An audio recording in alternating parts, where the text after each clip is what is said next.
I'm Joe Zekas. I'm from YoChicago. I'm sitting here at Tom Corbett's kitchen. Yeah. And Tom is frequently touted as the #1 home inspector in Chicago, has won a number of awards, and his company is Tomacor.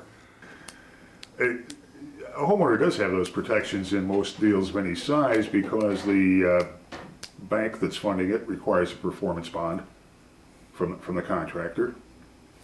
They are picky about the track record of the contractor. They require an inspecting architect to make certain that the project is built in accordance with the plans and with the code. Sure. And the consumer is not totally without those kind of protections, except maybe in the smaller deals. Well, let me address just a couple of those things. One, the inspecting architects have no training. Take me up on this if anybody gets to see this. Where is the training for the inspecting architects that comes from the Bauhaus tradition? Where is the training for the inspecting architects that deals with workmanship, right? I work for architects regularly and inspect their homes, and many of them don't know what a sump pump is or what its function is. Somebody needs to incorporate this, and I'll be happy if somebody wants to pay me. I'll be happy, and I've actually contacted some of the architectural schools to bring workmanship standards into the curriculum and into the arena of education for architects, because design is wonderful and the life safety standards and codes that go along with the design are absolutely necessary.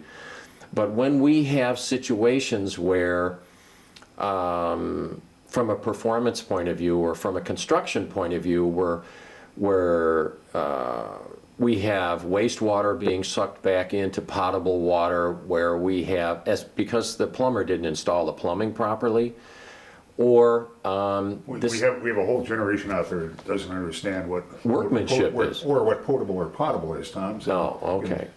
Drinkable water. There you go. Okay. There you go. So where we have structural problems because in some cases, not regularly, and I don't mean to indict the architects, but in some cases there are major structural problems because the inspecting architect for the bank doesn't know what a structural wall looks like, okay? Whether it be a firewall, a 4-hour wall with concrete block, or a double top-plated 2x4 stud wall, they have no clue, because that's not in their educational commitment. They don't know how many nails shingles should get. They don't know the minimum size of underlayment for felt paper. They don't know what an anti-siphon valve is. So they will specify that material in their drawings, in their specifications, but they won't draw it because they don't know what it looks like, and they don't know basically what its function is. So, you know, we've got a group of architects out there, and engineers, by the way, who have very little to no understanding of how buildings function as integrated systems and where the life safety protections are as they relate system to system to system. And so we need some of that holistic education, which I think is so prevalent in my industry if people want to pursue it. What's the minimum workmanship standard? How does an anti-siphon valve work? What's a backflow preventer and how does it work and when does it need to be installed? That kind of stuff.